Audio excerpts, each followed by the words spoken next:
12월 12일 연권사역 이제 첫 번째 시간에는 구속사적 관점으로 해석한 성령론 네 번째 시간이 되겠습니다. 우리 잠시 기도하겠습니다. 하나님 아버지 감사를 드립니다. 오늘도 마지막 때에 복음의 진리로 무장시키시려고 저희를 불러주시니 감사합니다. 이 추위에도 또 눈길에도 마다하지 않고 주님의 향한 사랑으로 열정으로 온 사역자들 위해 복의 복을 더해주시고 마지막 때 진리로 무장하여 승리할 수 있도록 도와주시옵소서. 부정적인 섰습니다. 마치는 시간까지 함께 해주실 줄 믿고 감사를 드리며 예수 그리스도 이름으로 기도를 드립니다. 아멘. 우리가 이제 구속사적 관점으로 해석한 성령론에 대하여 이제 앞으로도 계속 좀 공부를 좀 하려고 합니다. 우리가 성령론에 대하여 우리가 구속사적으로 해석하는 것이 중요합니다. 지금 2000년 교회사를 보면 우리가 처음 시간부터 계속 강의를 했지만 성령에 대하여 자꾸만 그 성부시대, 성자시대, 성령시대 이렇게 구분을 하려고 하는 사람들이 있습니다. 이것은 잘못되었다고 제가 분명히 말씀을 드렸습니다. 중세기 성령운동을 주도한 요아킴이라는 사람 1202년 이 사람이 삼위일체 하나님 사역을 세 구분했죠. 우리가 흔히 말하는 성부시대, 율법시대, 성자시대, 복음시대, 성령시대, 인간 본성의 신성화시대 이렇게 얘기를 했는데 이제 오늘날의 성령운동은 성령시대로 부르면서 은사 쪽에 강조를 두고 있는 경향이 있습니다. 이렇게 성부, 성자, 성령을 이렇게 구분하면 정말 구속사적인 관점은 뭐죠? 결국은 삼위일체 하나님의 근거를 두고 있잖아요. 삼위일체 하나님, 왜 삼위일체 하나님으로 존재할까요? 삼위일체 하나님으로 존재하는 그 이유는 궁극적인 목적은 우리들에게 생명을 주기 위해서였죠. 하나님의 신적인 생명을 부어주기 위해서요. 그러니까 하나님의 생명은 성부, 성자, 성령 삼위일체가 함께 할 때만, 삼위일체로 역사할 때만 오늘 인간들에게 생명을 줄 수가 있어요. 자, 인간의 창조와 구속 경륜을 보면 인간을 창조할 때 생명을 담는 그릇으로서 창조하죠. 그걸 하나님의 형상대로 창조함을 받았다. 그러나 우리가 잘 아는 대로 인간이 타락하여 하나님의 형상을 많이 훼손되었죠. 그러나 예수 그리스도 안에서의 구속을 통하여 속죄와 구속 사역을 통하여 이제 하나님의 형상을 회복하는 거예요. 그러니까 하나님의 형상을 회복하는 과정을 통하여 신의 성품에 참여하게 되고 또 신의 성품에 참여함으로 이제 하나님의 생명이 충만한 이제 삶을 사는 기독교인들이 되게 하나님의 백성이 되게 하는 것이죠. 그래서 오늘 우리의 관심은 사실은 생명에 있어요. 생명에 대해서 우리가 이해하려면 삼위일체 하나님을 이해해야 되고요. 삼위일체 하나님을 이해한다는 건 구속사적 관점으로 우리가 신학을 공부하는 것인데 특히 성령론 역시 구속사적 관점으로 우리가 이해하는 것이 너무나 중요하다. 이렇게 여러분들에게 첫 시간부터 말씀을 드렸고요. 지금 이러한 이 구속사적 관점으로 성령론을 이해하지 못하고 지금 2000년 교회사를 보면 그게 두 어떤 진영으로 갈라져 있다. 제가 여러분들에게 말씀드렸습니다. 한 진영은 성령을 인정하지만 교리적으로 인정하고 또 교회에서 성례전을 통하여 인정하고 또 말씀 속에 기록된 성령을 인정하지만 그러나 실제적인 성령의 체험을 경시하는 그래서 이걸 뭐라고 말했죠? 관념론적 성령론. 관념론적 성령론이다 이렇게 말했어요. 이러한 관념론적 성령론은 로마 캐톨릭부터 시작하여 개혁주의 신학 그리고 세대주의 신학으로 이어지는 오늘날 이런 사람들이 관념론적 성령론에 사로잡혔죠. 그래서 이런 사람들은 은사를 부인합니다. 방언의 은사, 신유의 은사, 예언이나 계시 이런 거 다 부인해요. 다 부인합니다. 이게 지금 관념론적 성령론 이건 너무나 또 극단적으로 간 것이죠. 또 그 반대로 또 극단적인 게 있어요. 관념론적 성령론과는 달리 이제 체험론적 성령론을 주장하는 사람들도 있죠. 체험론적 성령론에 대해서는 2000년 역사 속에 초기에 초기에 나타났던 뭐라 그랬죠? 초기에 예? 제가 AD 150년경, 156년경에 나타났던 그 운동이었는데, 또 잊어버렸네요. 그래서 이렇게 머리가 왔다 갔다 해요. 여러분들도 왜 모르시는지 모르겠네. 제가 여러분들에게 여러 번 가르쳤는데, 초기에 그 성령 체험이 있었고, 또 중기에 이제 제세례파를 중에, 네, 몬타누스. 예. 고마워요. 저를 좀 도와주세요. 가끔 몬타누스 운동. 그 다음에 이제 중세 시대에 넘어가면서 이제 그 제세례파 운동이 있었고, 그 다음에 이제 영적 각성 운동과 성령의 부흥 운동이 18세기, 19세기 계속 이어지며 20세기에는 이제 거기서 오순절 운동이 있어났죠. 뭐 이런, 그리고 또 오늘날에 있어서는 이제 성령 운동이라고 하는 것을 주력으로 하면서 빈야드 운동이나 신사도 운동이 이 체험론적 성령론에 아주 치심을 하고 있는 것을 봅니다. 이것도 문제가 된다고 얘기했죠. 네. 체험론적 성령론에서 이 사람들이 강조하는 건 주로 성령과 아주 성령의 체험, 은사 쪽에 어떤 나타나는 초자연적인 현상에 올인을 하는, 이것도 잘못된 것입니다. 이 관념론적 성령론, 성령을 체험을 무시하는 것도 문제가 되고, 또 그렇다고 해서 삼위일체론적 어떤 하나님 말씀이나 또 교회 전통이나 혹은 신학적인 것을 무시하고 무조건 체험만 주장하는 체험론적 성령론도 사실은 잘못된 것으로 빠지기 쉽죠. 관념론적 성령론이 빠지기 쉬운 것은 뭐냐? 방종의 복음이에요. 도덕률 폐기론과 어떤 그 관념에 사잡힌 방종의 복음으로 빠지기 쉽고요. 저 체험론적 성령론이 빠지기 쉬운 것은 바로 탐욕의 복음입니다. 탐욕. 어떤 성령의 은사와 체험을 자기 탐욕을 채우기 위한 도구로 써요. 이 방종의 복음, 우리가 하나님 말씀에 철저히 순종하는 그러한 것을 경시하는 방종의 복음으로 전락할 수가 있고요. 또 탐욕의 복음으로 전락할 수 있어요. 이 방종의 복음은 주로 웨슬리가 말한 대로 그 형식주의에 빠질 수 있죠. 형식주의. 어떤 그 뜨거움이 결여된 머리만의 신앙, 또 탐욕의 복음에 근거한 이러한 체험론적 성령론이 빠지기 쉬운 게 이제 열광주의죠. 광신주의, 열광주의. 열광주의 이렇게 말할 수 있습니다. 자, 이 양쪽 형식주의와 열광주의 둘 다 경계해야 됩니다. 그래서 제가 이제 계속 이 같은 주제로 지금 강의를 하는데, 구속사적 관점으로 어떻게 해야 된다고요? 해석해야 된다, 성령론. 이것이 오늘 주 관심이고, 오늘 제가 여러분들과 함께 이제 오늘 공부하는 이제 주된 것은 지금 관념론적 성령론에 있어서의 방종의 복음, 형식주의, 이 문제를 지금 집중적으로 오늘과 다음 주 이어서 계속 전하기를 원합니다. 그리고 언젠가는 체험론적 성령론의 이 탐욕의 복음, 열광주의에 대해서 또 깊이 이제 우리가 공부할 수 있는 시간이 있게 될 것입니다. 자, 오늘 어디 부분을 다룬다고요? 방종의 복음. 자, 관념론적 성령론이 야기한 이 형식주의, 이 방종의 복음에 대하여 공부를 좀 하려고 합니다. 저는 이제 물론 텔레비를 종종 봅니다. 뭐 휴식을 취하기 위해서도 보고, 뭐 정보를 얻기 위해서도 이제 종종 보는데, 근데 기독교 텔레비는 거의 보지를 않아요. 어떻게 이렇게 그것까지 볼 수 있는 여유가 없는데, 기독교 텔레비가 보니까 채널이 4개나 되더라고요. 굉장히 많아졌어요. 근데 어느 날, 그러니까 2013년 11월 26일입니다. 화요일 밤. 이렇게 날짜까지 적어 놓습니다. 그 CGN TV라고 여러분 아시나요?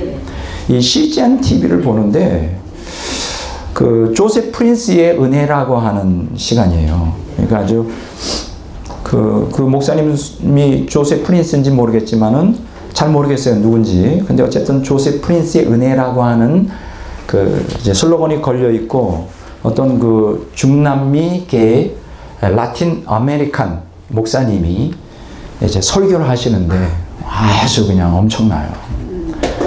그 뭐 한국 교회들은 그냥 이렇게 평범하게 생겼는데, 미국 교회들은 그 극장 있잖아요, 그렇죠?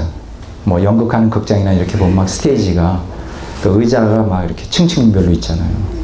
장충 체육관을 연상하면 딱 맞을 것 같아요. 아주 그냥 수천 명이 모였는데 막 빼곡히 사람들이 꽉 찼는데, 그 말씀을 전하는 거예요. 막 열광적으로 듣습니다.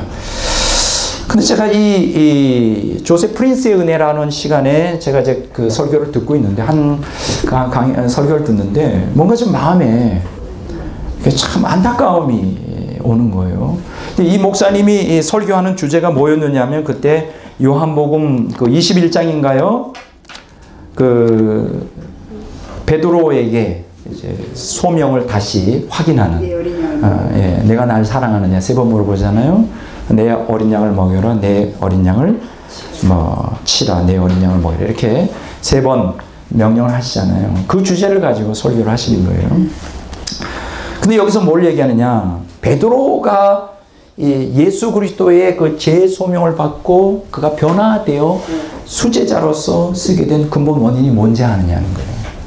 그것은 베드로의 죄를 책하지 않았다는 거예요. 예수님이. 너는 거룩해야 된다 말하지 않았다는 거예요. 죄도 책잡지 않고 거룩해야 된다는 명령도 안 하고 단지 하나님의 크신 사랑과 은혜 속에서의 그 그리스도의 그 긍휼을 보여주면서 베드로 감동시켰다는 거예요. 그렇게 하면서 무슨 말씀을 하시느냐? 오늘 우리도 그렇게 해야 된다는 거예요. 우리 그렇게 믿어야 된다는 거예요. 우리의 삶이 변화되는 것은 뭐 죄를 경계하거나 뭐 거룩을 추구해서가 아니라 하나님의 그 무한하신 사랑, 그 은혜, 거기에 그냥 그것 때문에 우리의 삶이 바뀐다는 거예요. 우리가 삶이 변화되는 것은 그 예수님의 사랑 때문이고, 복음이라고 하는 것은 우리가 그냥 무조건 그 받기만 하면 되는 것이고, 회개라는 거 하는 것은 하나님 앞에 돌아와 용서와 사랑을 그냥 받는 것이다. 뭐 죄를 회개하고 거룩하게 살아야 된다는 그 명령이 아니라는 거예요. 그냥 무조건 용서와 사랑만 받으면 그 사람은 100% 변화가 된다는 거예요. 이런 얘기를 쭉 해요. 그러면서 이분이 얘기하는 게 마태복음 10장에 이런 말씀이 있나요? 사람 앞에서 한번 볼까요? 마태복음 10장 한번 보겠습니다. 10장 32절 한번 볼까요? 32절, 33절.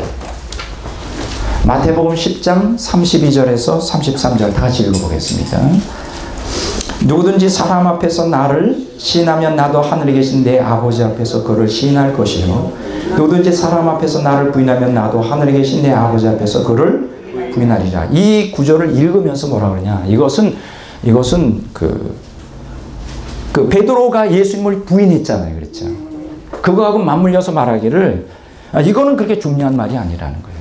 이거는 십자가의 공로에 근거하여 재해석을 해야 되고, 이거는 예수님이 여기서 말하려는 뜻은 그 뜻이 아니라는 거예요. 어떻게 여러분 생각하세요?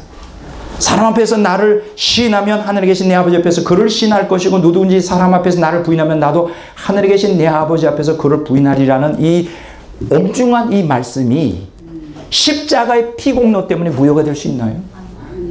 근데 그 목사는 그렇게 얘기해요. 그러면서 뭐라고 얘기하느냐? 이분이 뭐라 그러냐? 우리가 하나님의 그 크신 은혜와 예수님의 십자가의 피공로로 우리가 구원받은 사람들은 절대로 결코 하나님의 진노를 당하지 않는다. 하나님의 심판이 없다는 거예요. 그러면서 그 영어로 never 결코 우리는 그 하나님의 진노를 받지 않는다는 거예요. 구원받은 사람들에게는 하나님의 진노가 없다는 거예요. 이런 말씀을 해요. 정말 그럴까요? 우리가 하나님의 은혜와 사랑과 긍휼을 경험하면 100% 변화가 될까요? 우리가 예수님은 거룩을 내세우지 않고 사랑만 내세웠다는 거예요. 그러면서 또 예를 들면서 요한복음 4장에 보면 그 물길로 왔던 사마리아 여인에 대한 얘기를 해요. 예수님은 그 여자에게 한 번도 너 죄인이다 말한 적이 없다는 거예요. 그냥 은혜를 받으니까 감동받아가지고 그냥 예수님을 믿고 따랐다는 거예요. 물론 이분의 말이 100% 다 틀린 말은 아니에요. 하나님의 사랑과 은혜를 경험하고 긍휼과 자비 속에서 변화될 수 있습니다. 그렇다고 해서 그 반대급부에 있는 사랑의 반대급부에 있는 거룩이라든가 공의라든가 심판이라든가 죄라든가 이런 거는 말해서는 안 된다고 말하는 것도 역시 편협적인 신학에 근거한 해석이 아닌가. 중요한 것은 그분이 지금 미국에서 크게 뜨고 있다는 거예요. 수많은 사람들이 열광하고 있다는 거예요. 자, 이렇게 이러한 설교만 가르치고 이러한 설교만을 들으면 어떻게 될까요? 예수님의 십자가 피공로만 믿고 거룩을 해야 된다는 하나님의 명령, 죄를 범해서는 안 된다는 건 이러한 하나님의 성경의 또 다른 그 측면은 어떻게 해석해야 되겠는가?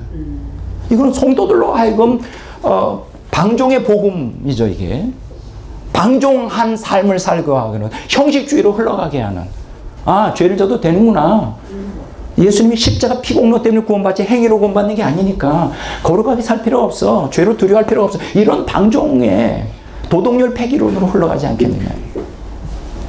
물론 듣기는 좋지만 이런 설교가 그 사람들에게, 기독교인들에게 얼마나 위로가 될까.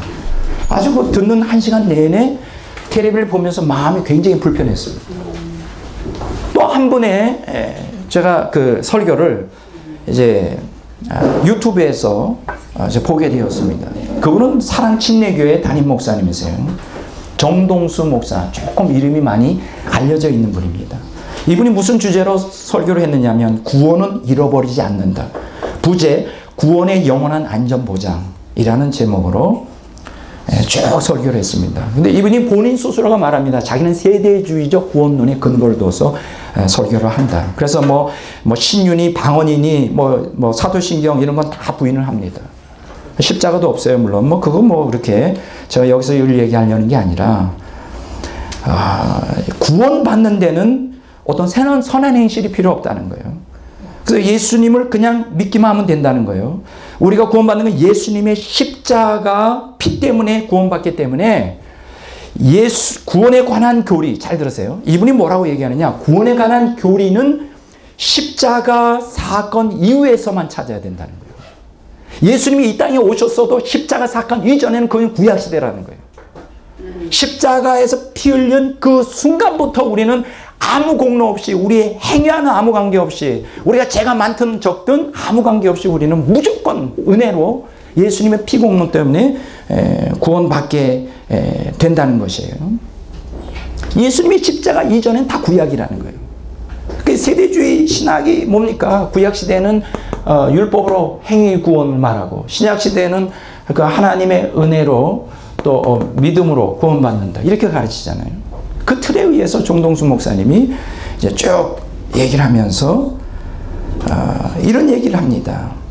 예수님을 믿다가 도중에 그 믿음을 우리가 포기한다 할지라도 예수님이 끝까지 우리의 손을 하나님의 사랑 때문에 놓지 않기 때문에 구원을 상실하지 않는다는 거예요. 어떻게 생각하세요? 성경도 그렇게 가르치나요? 그렇게 얘기를 해요. 믿다가 우리가 신앙을 포기해도 구원을 받는다는 거예요. 예수님이 우리를 놓지 않는다는 거예요. 포기 안 한다는 거예요. 그게 바로 십자가의 은혜라는 거예요. 그러면서 아주 결정타를 합니다. 구원받은 사람들은 자살해도 구원이 유지되어 천국간다는 거예요. 아주 결정타를 그렇게 합니다. 구원은 절대 잃어버리지 않는다는 거예요. 왜 잃어버리지 않느냐? 하나님의 은혜로 예수님의 십자가 피 공로를 그냥 믿기만 하면 구원을 받는다. 그러면서 이분이 이제 이런 얘기를 해요. 자, 구원에 대한 교리에 대해서 이제 주로 요한복음이나 로마서 이런 것들을 보면 많이 나와 있다, 이렇게 얘기합니다. 이 유튜브에서 이 정동수 목사님의 설교를 들으면서 마음이 굉장히 착잡했어요. 왜냐하면 지금 좀 아까 그 CGN TV에서의 그 조세 프린스의 은혜라고 하는 그곳에서 설교한 그 목사님이나 정동수 목사님이나 맥은 다 같고 대다수의 정통 복음주의라 하는 교회에서 그렇게 가르치고 있어요. 지금 대다수가 다 그렇게 가르치고 있어요. 이게 굉장히 저를 아주 막 슬프게 만듭니다.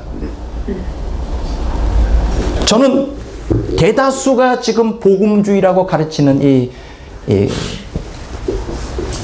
말씀, 복음을, 저는 이 시간에 그것이 잘못되었다는 것을 반박하고 싶어요. 성경을 가지고. 그러면 저를 뭐라고 말할까요? 또 이단이라고 말할 거죠. 저는 그거 각오합니다. 복음 때문에 이단이 된다면 나는 각오해요. 아멘. 오늘 대다수의 많은 기독교인들이 잘못된 복음의 교리 때문에 망하고 있어요. 방종주의에 빠지고 있어요. 형식주의에 빠지고 결국은 그건 가짜 신앙인 것이죠. 이 사람들 외에도 아주 결정적인 결정타를 하는 결정타를 우리에게 한 사람이 있어. 이게 바로 마틴 루터예요. 지금 사실 오늘날 이 잘못된 세대주의적 또 이러한 잘못된 방종의 복음, 이러한 복음을 전파하는데 그 실마리를 근거를 제공한 사람이 누구냐? 바로 우리가 가장 존경하는 종교개혁의 아버지라 할 수 있는 가장 존경하는 마틴 루터예요. 사실 마틴 루터는 조직신학자는 아니고 성서신학자고, 그 사람이 쓴 성서신학자로서 주석을 썼는데 그 사람이 이제 갈라디아서, 그 다음에 로마서, 시편 강해, 아주 유명하죠. 특히 이 중에서도 갈라디아서, 특히 이 중에서도 로마서는 사실 마틴 루터의 그 걸작 중에 걸작이고 대표적인 작품이다, 이렇게 말할 수 있어요. 자, 근데 바로 그 마틴 루터가, 그러면 이 로마서를 통하여 마틴 루터가 발견한 건 뭐냐? 바로 이신득이라고 합니다. 이건 좀 어려운 얘기예요. 제가 한번 한문으로 쓰겠습니다.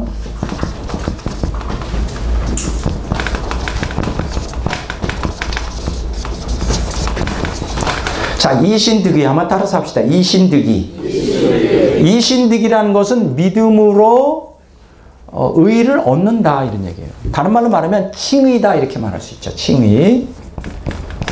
이것 이렇게. 자, 한번 따라서 합시다. 칭의. 이건 칭의라는 건 뭐냐면 칭하다 이거예요. 여긴다 이런 거예요. 의롭다고 인정해준다. 근데 이걸 다른 말로 이렇게 우리가 말하면 이렇게도 말할 수 있어요. 의인이라고도 말해요. 의인이라고. 의롭다고 인정해준다, 이렇게 말할 수 있어요. 자, 한문을 쓰는 이유는 이렇게 한글로만 쓰면 이게 무슨 뜻인지 잘 이해가 안 되는 경우가 있어요. 자, 따라서 합시다. 이신득의. 이거 신학적인 용어입니다. 꼭 외워두셔야 돼요. 다시 한번. 이신득의. 그 다음에 칭의. 그 다음에 의인. 예, 이게 다 이제 같은 용어인데, 바로 이신득의, 칭의, 또 의인, 이 사상은 다 누구로부터 왔느냐? 마틴 루터로부터 왔습니다. 그 이신득이 뭐예요? 오직 믿음으로 구원을 받는다. 그러니까 salvation by faith alone, 이런 뜻이에요. 자, 이거를 우리가 말하면 뭐라고 하냐면 오직 salvation by faith alone, 이렇게 말해요. alonei라는 게 뭐예요? 믿음만으로 구원받는다. 그 이 믿음만이라고 하는 이 말 개념에는 뭐가 들어가 있느냐? 행위라는 것, 행위라는 게 배제되어 있어요. 행위, 말씀 순종, 이게 다 배제되어 있어요. 필요 없다는 거예요. 우리가 구원받는 것은 예수님을 믿는다라고 고백하는 그 고백으로 말미암아 그냥 믿기만 하면 구원받는다, 이런 얘기예요. Salvation by faith alone. 이신득이, 칭의, 의로움, 의인. 자, 이것이 이제 마틴 루터의 아주 주된 사상인데, 이 마틴 루터의 주된 사상이 어디를 연구하면서 나왔다고요? 로마서를 연구하는 가운데서 그 결론에 얻게 된 것이죠. 과연 그럴까요? 과연 마틴 루터가 그렇게 말했는데, 과연 마틴 루터의 말이 로마서를 그러면 제대로 해석한 것인가? 오늘 저는 로마서를 오늘 이 시간 구조 분석을 하려고 합니다. 과연 마틴 루터가 제대로 해석한 것인가? 우리가 오직 은혜로 구원받기 때문에 우리가 어떠한 죄 가운데 살아도 구원을 받는가? 그래서 여기 보면 마틴 루터의 한 얘기를 이제 The Real Martin Luther Exposed라고 하는 그 인터넷 거기 치고 들어가면 거기에 쫙 마틴 루터의 잘못된 사상을 이렇게 로마 카톨릭이 이제 개신교를 치기 위하여 모아놓은 마틴 루터의 어록이 있어요. 어록. 거기서 제가 이제 좀 한 군데를 좀 따왔는데 읽어보겠습니다. 여러분 무슨 어딘지 아시죠? 지난주에 나눠드렸던 이쪽 부분에 제가 한번 읽고 한번 번역해 보겠습니다. 마틴 루터 said that, 자, 마틴 루터가 다음과 같이 말하였다. A man could commit fornication and murder 1,000 times a day and would not lose his justification.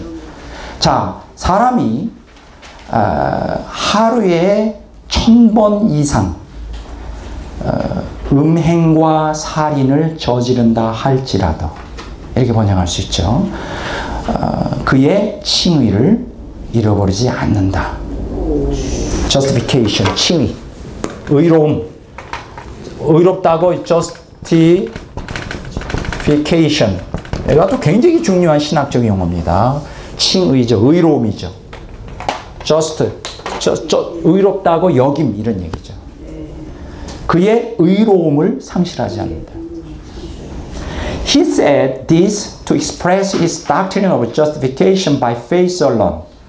자, 이 루터는 이 이야기를 오직 믿음으로 말미암아 칭의된다는 칭의의 교리를 표현하기 위하여 말하였다. 믿음으로 구원받는다. 믿음으로 칭의된다. 자, 그러면 그게 뭐냐? That is, 즉 no matter how much a person sins, 사람이 얼마나 많이 죄를 범하든 상관없이 이런 얘기입니다. He is still saved as long as he believes by faith alone. 그가 믿음을 고수하는 한 여전히 그는 구원받은 상태에 있다. 아까 그 정동수 목사님보다는 조금 그래도 유화적이에요.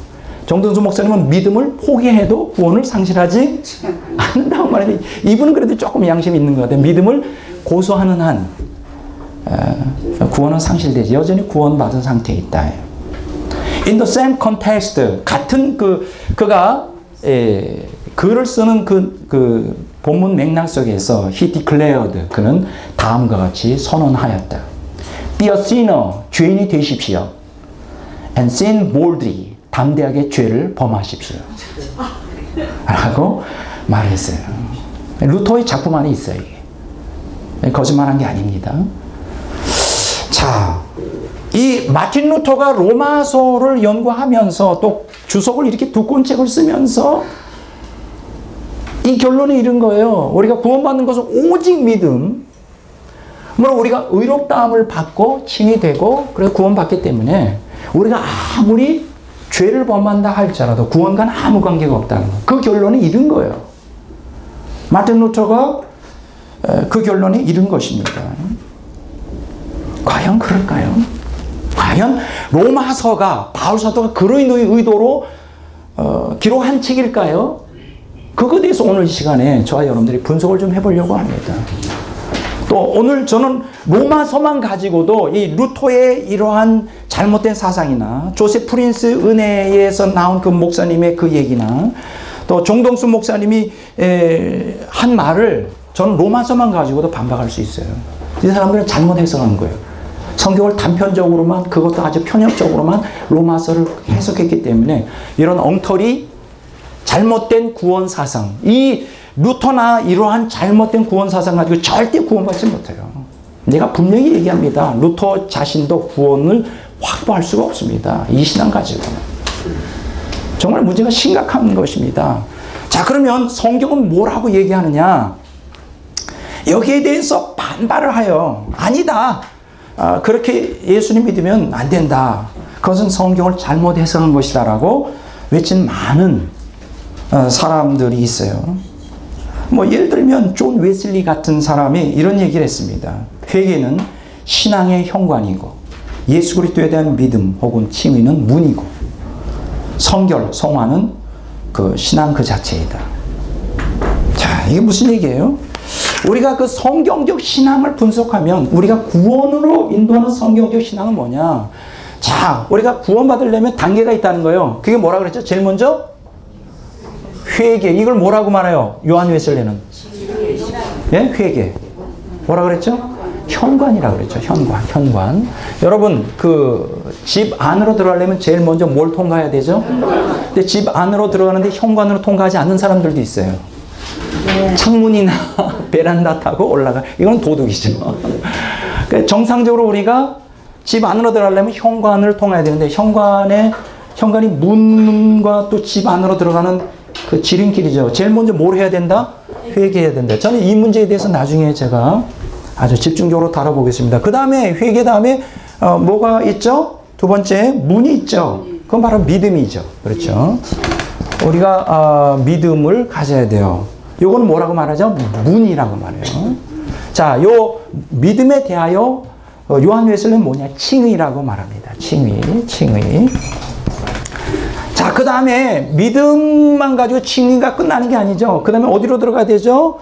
이제 성화로 이어져야 돼요. 이걸 성결이라고도 말하는데 이걸 뭐라고 말하죠?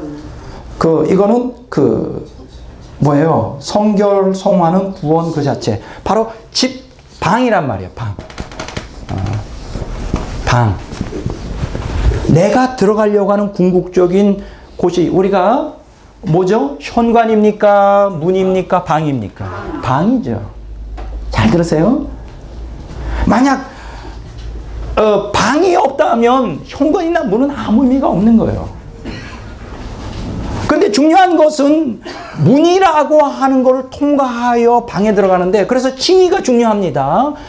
칭의가 없이 또 성화가 있을 수가 없어요. 왜냐면 우리가 다 죄인이기 때문에 우리는 거룩을 지향하지 않는 사람이에요. 그래서 먼저 하나님으로부터 의롭다는 여김을 받아야 돼요. 예수님의 십자가 피공로로, 하나님의 은혜로, 성령의 능력으로 이제 법정적으로 우리가 이걸 법적인 측면이라고 그래요. 법적 측면. 죄인이지만은 죄의 덮음을 받아야 돼요. 근데 그것으로 끝나면 안 되죠. 문 내에 서 있으면 되나요? 어디로 들어가야죠? 방으로 들어가야죠. 이 방이라는 게 뭐냐? 성결이에요. 성화예요. 이건 뭐예요? 이거는 영적 측면이에요. 실제적인 우리가 경험해야 되는 궁극적인 곳이에요. 칭의라고 하는 건, 믿음이라는 건 하나의 과정인 거예요. 성결, 성화가 본질이에요.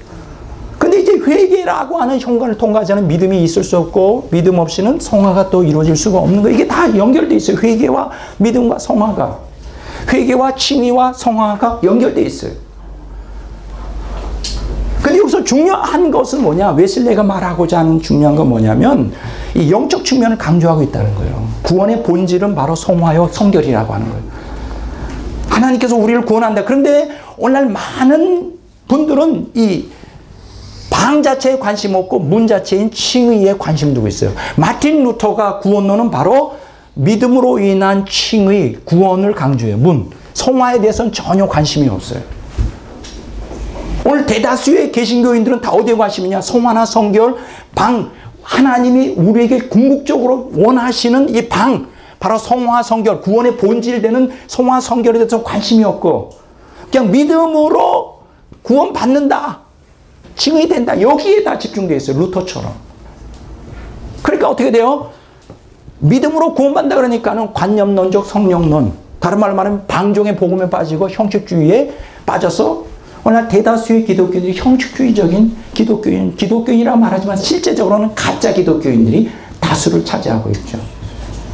또 한 가지 오늘 현대 기독교를 따져보면 회개가 빠져 있어요. 믿음으로 칭의된다는 것만 믿지, 여러분 회개 없이 어떻게 칭의가 될 수 있을까요? 회개를 강조하지 않아요. 그냥 믿으세요. 구원 받아요. 믿기만 하세요. 믿는다고 고백만 하세요. 그러면 구원 받아요. 너무나 간단해요. 너무나 쉽다는 거예요. 근데 사실은 이건 잘못된 복음입니다. 여러분 믿음으로 인한 칭의는 뭐가 전제가 돼야 돼요? 회개가 전제가 돼요. 회개 없는 믿음은 실제적으로 우리를 구원을 일으킬 수 없어요. 또 이 회개로 인한 믿음에 의한 칭의는 궁극적으로 무엇을 목표로 해요? 성화를 목표로 해요. 웨슬리가 아주 정확히 잘 분석을 한 겁니다. 근데 웨슬리만 이런 얘기한 게 아니죠. 존 메가더 목사님도 이런 얘기를 했습니다. 칭의와 성화가 신학적으로는 분리된 개념이지만 구원에 있어서는 둘 다 필수적 요소다예요. 칭의와 성화가 신학적으로는 분리되어 있어요. 자, 따라서 합시다. 칭의, 성화. 다시 한번. 칭의, 성화. 네, 다음 주에 제가 이제 이 문제에 대해서 아주 집중적으로 다룰 것입니다. 분리되어 있어요. 칭의와 성화는 같은 게 아니에요. 칭의는 법적인 것이고 성화는 실제적인 거예요. 영적인 거예요. 근데 존 메가더 목사님이 잘 지적한 것처럼 구원에 있어서는 둘 다 뭐라고요? 필수적 요소예요. 구원에 있어서 필수 요소예요. 다른 말로 말하면 칭의가 구원의 전부가 아니라는 거예요. 성화도 그 안에 같이 들어가 있다는 거예요. 칭의는 성화를 위한 하나의 전제 조건이에요. 그러니까 성화를 말하지 않는 칭의는 이건 가짜예요. 성화가 없는 칭의는 이거는 성화 없는 칭의는 이거는 인간을 구원할 수 없어요. 그게 성경이 우리에게 가르치는 거예요.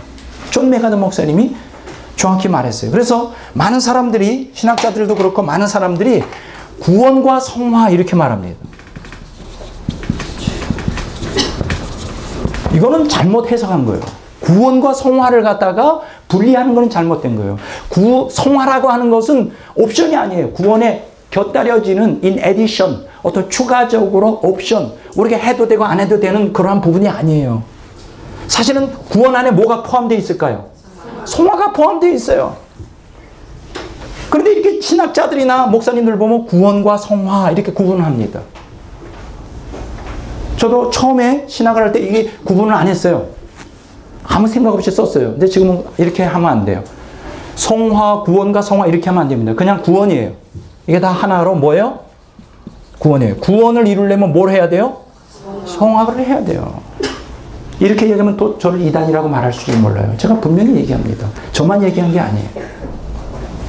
여러분, J.C. 라일, 우리 김필자 목사님 참 수고를 많이 하셔가지고 그 요약본을 제가 아직 그 두꺼운 책을 못 읽었거든요. 읽을 책들이 하도 많아가지고 지금 그 라인업 기다리고 있어요. 저에게 읽혀지기를 지금 그 거룩이라는 책이 기다려지고 있는데 지금 강의를 따라 지금 책을 읽기 때문에 읽을 책들이 하도 많아서 그걸 못 읽는데 감사하게도 요약을 딱 해놓았어요. 그 딱 요약본을 오고 가다가 봤는데 딱 꿰뚫리는 거예요. 앞으로 봐요. 봐야 되겠다.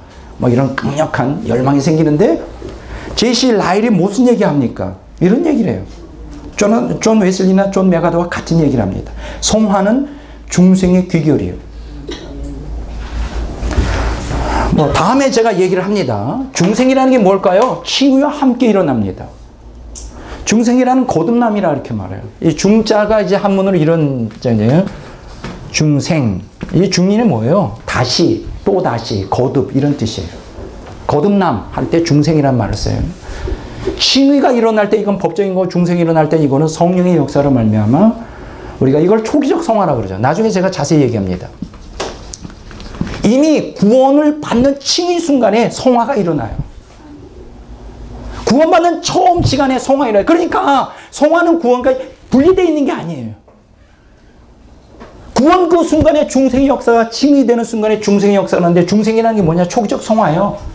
우리 안에 하나님의 거룩이 생명을 통하여 심겨지는 거예요. 그게 성화예요. 그런데 성화 없이 구원이 가능하다? 이건 있을 수가 없어요. 근데 보세요. 이 중생에서 성화가 시작되는데 그래서 initial sanctification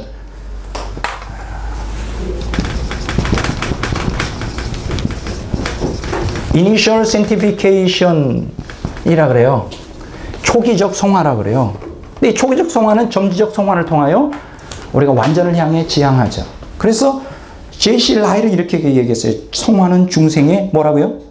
귀결이라고 그랬어요. 중생에서 성화가 시작되어서 계속 발전해 나가는 거예요. 아주 놀라운 말을 했죠. 성화는 구원의 핵심 요소다.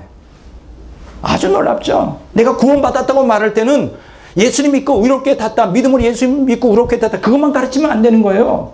예수님 믿고 의롭게 되고 내가 중생하여 성화에 이제 들어갔고 이제는 주님의 형상을 향해 완전을 향해 나아가고 있습니다. 이게 지금 구원받는 과정에 있는 사람들이 정확한 답인 거예요. 성화는 구원의 핵심 요소예요. 뭐라고요? 따라서 합시다. 성화는 구원의 핵심 요소다. 다시 성화는 구원의 핵심 요소다. 그 여러분들 다시는 구원과 성화를 분리시키지 마세요. 성화가 없는 구원은 있을 수가 없는 거예요. 우리가 칭의할 때 중생을 합니다. 거듭날 때 초기적 성화, 하나님의 생명이 내 안에 뿌려지면서 이식이 되면서 거룩에 이미 성화를 향해 나아가는 거예요. 그러니까 구원받은 사람치고 칭의, 믿음으로 의롭다함을 받은 사람치고 거룩이 없는 사람이 없어요. 성화가 완전히 안 됐을 뿐이지 성화의 씨앗이 그 속에 없는 사람이 없어요. 여기 보면 성령의 내주를 가장 확실히 보여주는 증거다. 자, 보세요. 성화는 구원의 핵심 요소인 성령 내주를 가장 확실히 보여주는 증거를. 내 안에 정말 성령이 거하십니까? 성령 받았어요? 그러면 당연히 구원의 핵심인 성화를 향해 나가는 거예요. 성령 받았다는 것은 여러분 성화를 향해 나간다는 뜻이에요. 우리가 자꾸만 성령 받은 증거로 방언을 하느냐, 뭐 쓰러지느냐, 뭐 입신을 하느냐, 이게 뭐 마치 성령 받은 증거라고 말하는데 그것은 다 부차적인 거예요. 그 사람이 정말 성령 받았다면 성령은 진리의 영이기 때문에 진리를 갈망할 수밖에 없고 진리를 순종하고자 하는 열망이 생기고, 그가 성령을 받았다면 성령은 거룩한 영이기 때문에 거룩을, 성화를 추구할 수밖에 없어요. 성령은 우리를 거룩으로 인도합니다. 그게 바로 그래서 구속사적 관점으로 해석한 성령론이에요. 성령이 하시는 일은 진리의 영이고 성령이 하시는 일은 거룩한 영이에요. 우리를 진리 가운데로 인도하여 진리로 우리를 거룩하게 하는데 성령의 능력으로 우리를 하나님의 신의 성품에 참여하게 하는, 그래서 하나님의 생명에 이르게 하는 그 역할이 사실은 성령의 주된 사역이에요. 성령의 은사는 그거는 그거 다 부차적인 거예요. 성령의 본질적인 사역은 진리의 영으로서 진리를 우리에게 주고 깨닫게 하고 진리 가운데 행하게 하고 진리를 행하게 하고, 그 다음에 거룩한 영으로서 우리를 하나님의 성품인 거룩에 참여하여 생명으로 충만한 그리스도를 닮은 성도로 만드는 것이 성령의 주된 사역이에요. 이게 오늘 현대 은사운동에서 실종이 되었단 말이에요. 성령론이라고 성령시대라고 말하면서 오늘날 은사운동에서 이게 실종되었어요. 진리의 영으로서 거룩한 영으로서의 그 본질적인 기능을 성령이 하는데 이걸 가르치지 않고 있다는 거예요. 그러니까 교회가 어떻게 돼요? 자꾸만 탐욕의 복음에 사로잡힐 수밖에 없죠. 자, 그러면 지금 제가 마틴 루터나 오늘 정동수 목사님이나 CGN의 조세 프린스의 은혜에서 나온 이 말씀을 또 반대되는 존 웨슬리나 존 메가더, 제이시 라일에 대한 얘기를 했습니다. 그러면 과연 성경은 뭐라고 가르치느냐? 특히 오늘 이 칭의, 이신득의, 칭의, 또 이 문제를 루터가 우리 기독교의 아주 강력한 주된 복음의 핵심으로서 가르쳤는데 로마서를 가지고 했거든요. 자, 그렇다면 우리가 과연 로마서는 무엇을 가르치느냐? 루터의 말대로 이신칭의만 가르치느냐?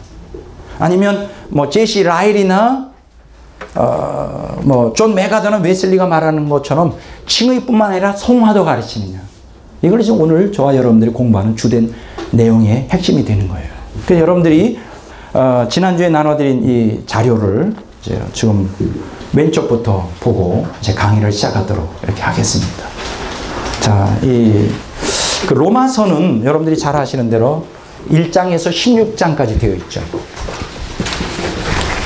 1장에서 몇 장이요? 자, 1장에서 16장까지 로마서는 되어 있어요. 1장에서 16장까지 되어 있는데 1장에서 8장까지가 교리 부분이에요. 1장에서 8장까지가 교리 부분이고, 이제 9장, 10장, 11장까지가 이제 이스라엘의 그 불순종과 또 이스라엘의 그 국률, 이스라엘 향한 하나님의 국률, 그 회복에 대하여 그 이스라엘 문제를 다루고 있어요. 그 다음에 12장부터 16장까지가 이제 그리스도인의 삶에 대하여, 그리스도인의 뭐 생활 혹은 삶에 대해서 어떻게 살아야 되느냐, 신앙생활인으로서 다루고 있어요. 그러니까 로마서 1장에서 8장까지는 앞으로 오는 두 가지 주제, 9장에서 11장, 그 다음에 12장에서 16장에 어떤 그 적용 부분에 있어서의 그 기본적인 틀을 마련하고 있어요. 그래서 저는 오늘 이 시간 뭐 9장부터 16장까지는 다루기가 좀 힘들고요. 이제 가장 핵심이 되는 교리 부분을 한번 다뤄보도록 이렇게 하겠습니다. 1장부터 8장까지. 자, 그런데 이제 이 1장에서 8장까지를 우리가 이제 교리 부분으로 다루는데, 이 로마서에서 아주 가장 중요한 부분이 있어요. 그럼 1장에서 8장까지 로마서에서 우리에게 전해주고자 하는 내용이 뭘까? 이제 그걸 이제 우리가 보면 복음이잖아요. 복음이고, 그리고 하나님의 의에 대한 얘기고, 그 다음에 구원에 대해서 얘기를 하는데, 여기 이제 로마서 1장에서 8장까지 전해주고자 하는 핵심이에요. 오늘 저와 여러분들이 기독교 복음, 굉장히 중요하죠? 복음이 도대체 뭘까? 복음이라고 하는 게 도대체 뭘까? 여러분 어떻게 생각하세요? 복음의 핵심이 뭐라고 생각하세요? 자, 이 복음에는 하나님의 의가 나타나고 그 복음을 여기 보면 이제 믿음을 통하여 복음을 믿음으로 어떻게 된다? 구원을 받는다. 그 로마서 1장에서 8장까지 우리에게 전해주고자 하는 그 핵심인데, 그 복음에 대해서 얘기를 좀, 도대체 복음의 핵심이 뭘까요? 그 폴 워셔, 요새 한참 뜨는 목사님이 계시죠? 폴 워셔. 제가 그 인터넷에 가끔 보다 보면 짤막짤막하게 폴 워셔 목사님의 이 설교가 나와요. 야, 굉장히 강력해요. 파워풀해요. 짧게 뭐 5분, 10분 이렇게 단막으로 탁탁. 누가 그걸 띄웠는지 그거 놀라운데 은혜가 돼요. 성령의 어떤 그 감동이 있어요. 폴 워셔 목사님의. 이분이 이제 책을 두 권을 했죠. 첫 번째는 복음이라고 하는 책이 나왔고, 요번에 새롭게 회심이라고 하는 책이 나왔어요. 회심. 근데 이 폴 워셔 목사님이 정의하는 복음의 핵심이 뭐냐? 이런 게 복음의 핵심입니다. 하나님의 공의, 그 다음에 인간의 전적 타락, 그 다음에 속죄의 피, 그 다음에 참된 회심의 본질, 그리고 구원 확신의 성경적 근거. 이렇게 얘기를 해요. 자, 뭐라고요? 복음의 핵심이 이 사람이 전한 게 뭐 하나님의 공의, 하나님의 공의, 그 다음에 전적 타락, 그 다음에 전적 타락 다음에 뭐가 오죠? 그 다음에 속죄의 피, 속죄의 피, 그 다음에 속죄의 피 다음에 참된 회심의 본질, 회심, 그 다음에 뭐가 오느냐? 구원의 확신.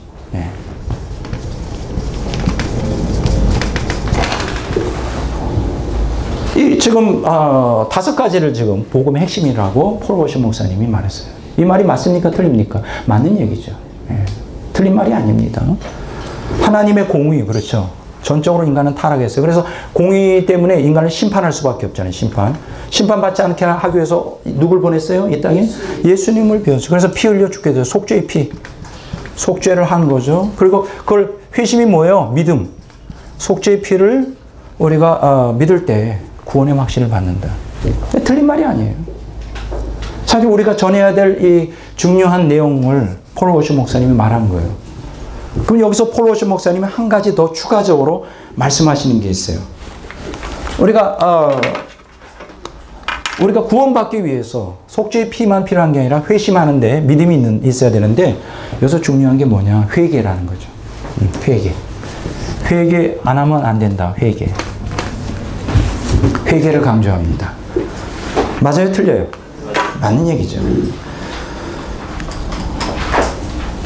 그러면서 이 폴 워셔 목사님이 주장하는 것은 회개는 그냥 회개한다 이렇게 말하면 안 된다는 거예요. 회개에 합당한 열매를 맺어야 된다. 변화가 일어나야 된다. 죄에서 돌이켜라. 죄 문제로 다룹니다. 죄, 회개. 맞습니다. 지극히 성경적인 거예요. 이렇게 얘기했더니 사람들이 뭐라고 반발하느냐? 폴 워셔 목사님이 행위구원을 강조한다. 또 이렇게 밀어붙입니다. 왜 행위구원이냐? 죄를 지적해서 행위구원을 강조한다는 거예요. 회개하라고 그랬다고 행위구원을 강조한다는 거예요. 우리는 믿음으로만. 그러니까 오늘날 현대 기독교인들이 폴 워셔 목사님 같이 가장 기초적인 복음의 핵심을 가르치는 것도 안 받아들여요. 오늘 현대 기독교인들이 원하는 거는 죄 지적도 필요 없고 회개도 필요 없어요. 그냥 믿음으로 하나님의 크신 그 속죄의 피, 은총으로 그냥 구원 받는 거예요. 이게 가능할까요? 어떻게 생각하세요? 이게 가능해요? 아니, 회개 없이, 죄를 회개함 없이 어떻게 우리가 그냥 회개하지 않고 믿으면 그 믿음이 진짜겠느냐고요. 죄를 회개하는데 예수님 믿는 그 믿음이 진짜겠느냐. 그거는 마귀도 갖고 있는 믿음이에요. 그러면 회심 안 돼요. 회개 안 하고도 회심하고 믿음으로 회심하고, 그리고 칭의 된대요. 칭의. 그러면서 폴 워셔 목사님이 회개하라 그러니까, 죄를 지적하고 회개하라니까 행위구원 가르치는 행위구원론자로 뒤집어 씌우고 있어요. 사람들이. 도대체 나는 이 현대가 정말 폐역하고 악한 세대예요. 복음을 도대체 받아들이려고 하잖아요. 여러분, 죄를 회개하지 않으면 절대로 칭의는 있을 수 없어요. 죄를 회개하지 않고 칭의가 있다 하더라도 중생은 있을 수가 없어요. 거듭남이 있을 수 없어요. 중생이라는 게 뭐예요? 성화되는 거예요. 초기적 성화되는데요. 성화가 뭐예요? 죄를 회개하고 죄 덮음을 받고 죄로부터 이제 벗어나기 시작하는 거룩을 향해 나가는 거예요. 또 오늘 기독교인들은 죄 회개를 원하지 않아요. 그냥 하나님의 은혜로 속죄의 피 은총으로 믿음으로 칭의되기를 원하고 중생도 원하지 않아. 중생 없는 칭의 있을 수 있어요? 없어요. 중생하지 않으면 성령이 들어올 수가 없잖아요. 요한복음 3장이에요. 성령이 들어와서 하시는 일이 뭐예요? 우리를 거룩하게 하는 거 아니에요. 그러니까 뭐예요? 다 형식주의적인 기독교 신자, 가짜 신자. 그 사람들 다 천국 못 갑니다. 다 못 가요. 지옥 가요. 이렇게 얘기하면 또 저를 이단이라고 말하겠죠. 백 목사가 행위 구원을 가르치는 사람이에요. 믿음으로만 구원받는다고 루터가 얘기했는데.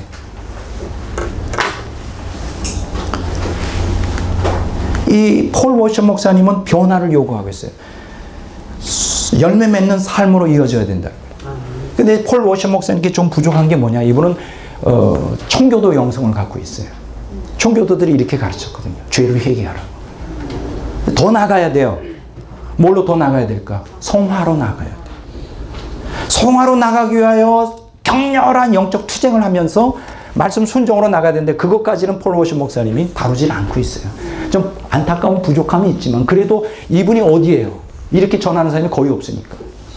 저는 그래서 이분을 사랑하고 좋아해요. 부족하지만 그래도 하나님이 쓰신다고요. 그러면 성경은 뭐라고 가르칠까? 여러분, 박옥순 목사님 굉장히 대단한 사역을 하잖아요. 오다 가다 보면 이런 그 자료들 많이 보게 되는데 이분이 주장하는 게 죄 사함의 복음이죠. 거듭남의 복음이에요.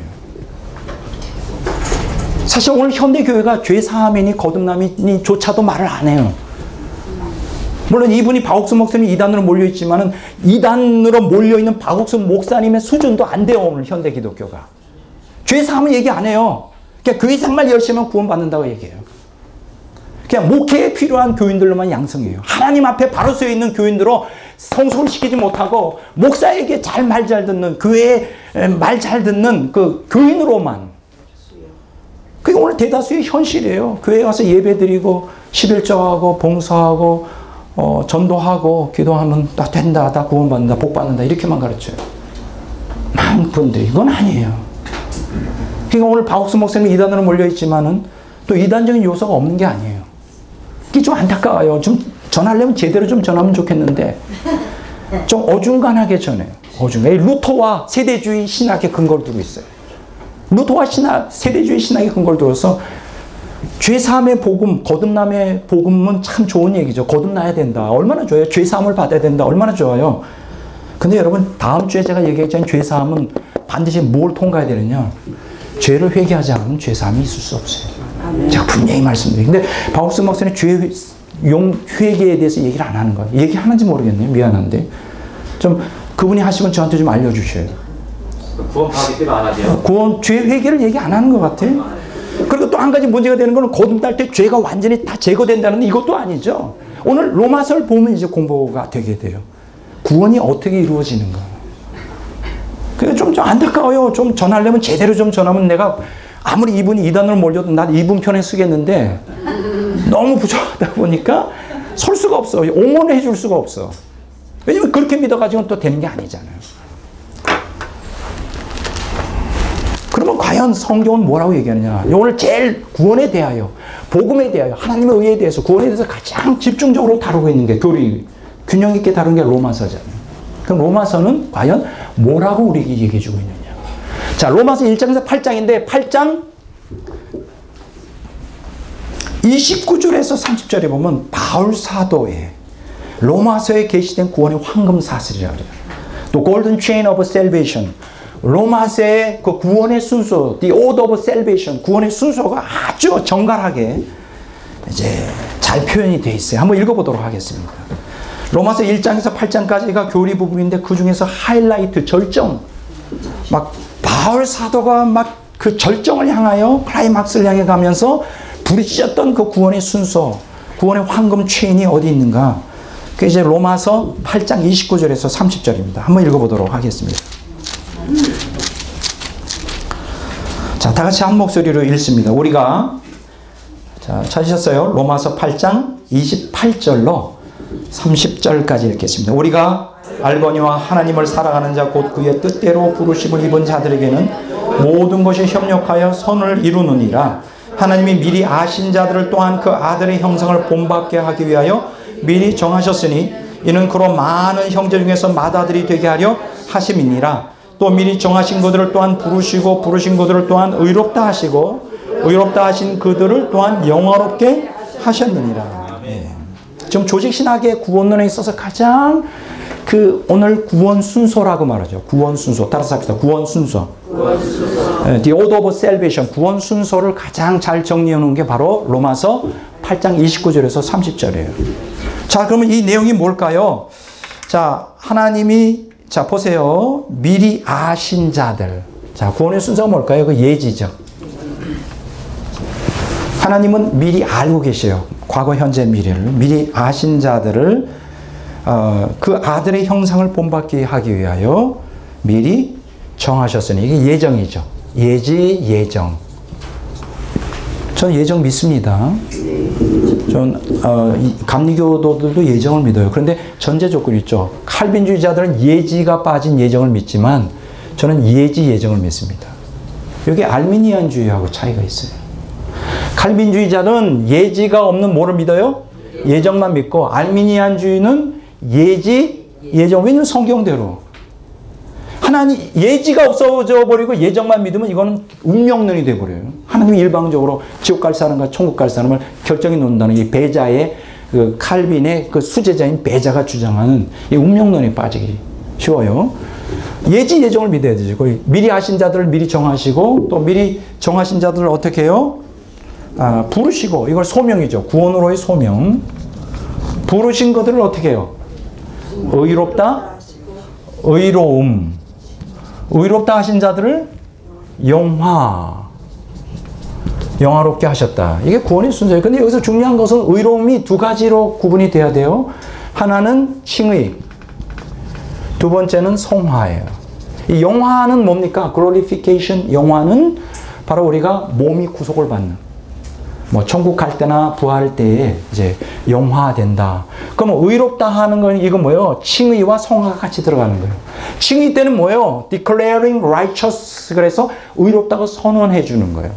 성화는 뭐예요? 우리를 갖다가 being made righteous. 의롭게 만들어지는 거예요. 우리가 의롭게 되는 거예요.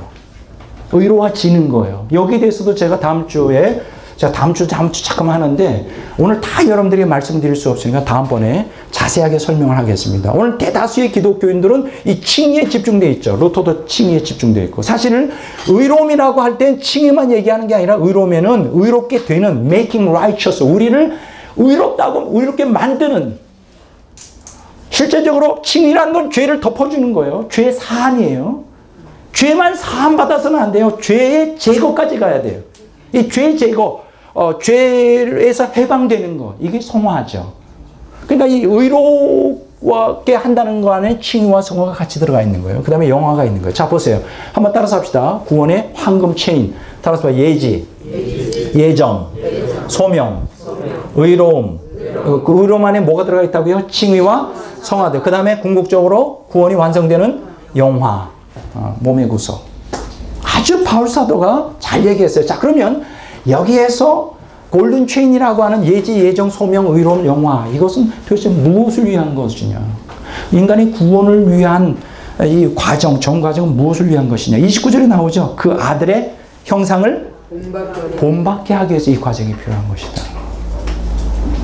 아까 제가 얘기했죠. 구원의 핵심은 성화라고요. 아들의 형상을 어떻게 본받을 수 있어요? 바로 신의 성품에 참여하면 그 아들의 형상을 본받아. 예수 그리스도를 닮아가는 것이죠. 예수님이 사신 것처럼 우리도 살아가는 것이죠. 예수님이 작은 예수가 되는 것이죠. 우리가 그러니까 구원 받는다는 것은 겨우 그냥 믿음으로 의롭다고 여김받아 죄를 예수님의 피로 덮어줘서 겨우 지옥 안 가고 천국 가는 게 아니라 넉넉히 이기는 삶. More than conqueror. 정복자보다 더 대단한 능력을 이기는 삶을 통하여 예수님을 온전히 닮아가는 거예요. 예수님의 장성한 분량에까지 이르는 거예요. 그것이 바로 뭐라고 말하냐? 완전이에요. 오늘 많은 기독교인들은 겨우 신앙생활하기도 어려워요. 막 세상 속에서 세상에 막 찌들려가지고 세상의 그러한 유혹과 그러한 억압에 눌려가지고 겨우 그냥 많은 기독교인들이 겨우 신앙의 명맥만, 그래서 그냥 천국 가는데 그냥 가난한 실을 붙들고 그냥 겨우 떨어질까 말까 이런 가운데서 이 주변적인 인간, marginal people, 천국과 지옥 사이에서 그냥 겨우 그 변방에서, 이거는 성경이 원하는 바가 아니에요. 구원이라는 것은 이 땅에서 이루어져야 돼요. 예수 그리스도의 속죄의 피는 우리를 지금 죄에서 해방하여 성화시킬 수 있는 능력을 충분히 갖고 있어요. 성령을 왜 주셨느냐? 성령을 왜 받았느냐? 바로 성화로 나가는 능력과 그 힘을 주기 위해서 성령을 주신 거예요. 은사 체험하라고만 성령을 주신 게 아니에요. 제가 성령을 통해서 여러분들에게 주장하고 싶은 가장 강력한 것은 성령이 이 땅에 왜 오셨는가에 대한 궁극적인 의미와 목적을 정확하게 이해해야 된다는 거예요. 자, 다시 말씀드립니다. 로마서 8장 29절에서 30절에 28절에서 30절까지 있는 구원의 황금 체인은 궁극적으로는 뭐를 위한 거예요? 아들의 형상을 본받는 데 초점이 되어 있어요. 그러니까 로마서 1장에서 8장까지의 이 구원, 복음, 하나님의 의 구원, 이것의 궁극적인 목적은 뭐예요? 누구의 형상을 본받는 거예요? 아들의 형상을 본받는 데 초점을 둬야 돼요. 여러분들의 신앙생활의 초점을 어디에다 둬야 돼요? 아들의 형상을 본받는 거예요. 여러분, 우리가 칭의 되고 우리가 거듭나고 중생하고 성화하는 궁극적인 목적이 뭐예요? 아들의 형상을 본받는 데 초점이 둬야 돼요. 그게 우리 신앙의 목적이에요. 예수님을 닮아가는 거예요. 예수님과 함께 사는 거예요. 예수님이 죽으신 것은 예수님과 함께 사는 사람 되기 위해서. 예수님이 우리를 위해 빌려 죽은 것은 다시는 우리를 위해 살지 않고 주님을 위해 살기 위해서. 예수님이 우리를 위해 죽으신 것은 이제 의의 열매를 맺는 삶이 되게 되게 되었어요. 내가 사는 게 아니고 내 안에 그리스도가 사는 게 이게 성화의 궁극적인 목적인 거예요. 성화라는 게 뭐 죄 안 짓는다고 텔레비도 안 보고 매일 영화도 안 보고 그냥 머리를 갖다가 땅에다 팍 파묻고 그냥 산속에 들어가서 그냥 매일 기도만 하고, 그게 성화가 아니에요. 뭐 그런 사람 중에는 참 훌륭한 분이 있어요. 정말 너무너무 훌륭한 분이 있어요. 이세종이라고 여러분 들어보셨어요? 이세종이라고, 이 사람을 이세종 성인이라고 이제 보통 얘기를 하는데, 이 사람이 1880년에 태어나서 1971년까지 살았던 분이에요. 평신도예요. 아주 무식한 사람이에요. 이 사람이 예수를 믿으면서 하나님 말씀에 접하면서 획기적으로 바뀌었습니다. 자, 따라서 합시다. 이세종. 자, 이런 분들은 좀 우리가 좀 본받을 필요가 있죠. 이세종 성인이라고 말하는데, 도암 이세종이라고 말합니다. 이 사람은 정말 무식한데 타의 추종을 불허하는 게 있어요. 두 가지예요. 첫째는 뭐냐? 하나님 말씀을 달고 살았어요. 항상 하나님 말씀을 나의 모든 것이 되도록. 여러분, 우리 그렇게 해야 됩니다. 아멘. 저는 제가 가장 안타까운 게 뭐냐면, 저는 신학자이기 때문에 책을 많이 봐야 돼요. 신학책만 보는 게 아니라 여러 종류의 책을 봐야 돼요. 그래서 제가 항상 부족한 게 뭐냐면, 성경을 이렇게 달고 살아야 되는데, 항상 성경 말씀과 기도로 달고 살아야 되는데, 그게 항상 부족한 게 문제예요. 그러니까 저희 환경 속에서 최선을 다할 뿐인데, 이세종 성인은 뭐 배운 것도 없으니까 뭐 선택의 여지가 없죠. 가지고 있는 거는 말씀, 성경밖에 없고, 또 할 수 있는 거는 기도밖에 없으니까 크자 죽자 사자 말씀 읽고 그냥 외우고, 밤에는 외우고 낮에는 말씀을 읽고, 더 중요한 건 그대로 실천했다는 거예요. 이분이 한 유명한 얘기가 있어요. 팔아 깊이 팔아. 이 사람이 무슨 얘기냐? 이게 뭐냐? 이렇게 얘기해요. 팔아 깊이 팔아. 얕게 파면 너 죽는다. 뿌리도 깊이 팔수록 좁은 길이다. 깊이 파고 깊이 깨닫고 깊이 믿어라. 어설프게 파면 의심밖에 나는 것이 없다. 맞는 얘기죠. 여러분, 이 루터처럼 성경을 갖다가 로마서를 주석하면서 이 엉터리로, 이 깊이 파지 않고 엉터리로 이렇게 해놓으면 오늘 이 루터의 후예되는 이 개신교도들은 어쩌란 말입니까? 이렇게 잘못된 교리에게 매여가지고 다 멸망을 향해 가는데. 그런 측면에서는 참 이세종이라는 분은 참 훌륭한 분이고요. 또 한 가지 이분이 정말 제가 훌륭하게 생각하는 부분이 있어요. 뭘 훌륭하게 생각하냐. 이분은 읽은 말씀을 그대로 실천해요. 이게 중요합니다. 성경을 다 외우는 것도 좀 중요하지만 여러분, 교도소에 가면 밥 먹고 할 일이 없잖아요. 그래서 많은 교도소에 들어가서 이렇게 육체의 억압을 받는 사람들이 성경을 외우는 사람들이 많아요. 할 게 없잖아요. 하루 종일. 성경을 읽고 외우고. 그래서 그런 사람들하고 대화하면 우리보다 더 잘 알아, 성경을. 어디에 뭐가 거의 달달달달 외우는 거지. 근데 한 가지 문제가 있어요. 실천 안 한다. 성경은 꿰뚫고 이거 다 외우고 있는데 실천을 해요. 실천 안 하니까 무슨 역사가 일어나냐? 아무 역사가 일어나냐? 변화가 일어나죠. 이세종이 위대한 건 바로 그거예요. 그는 읽은 말씀, 그대로 깨달은 말씀을 100% 그냥 실천했어요.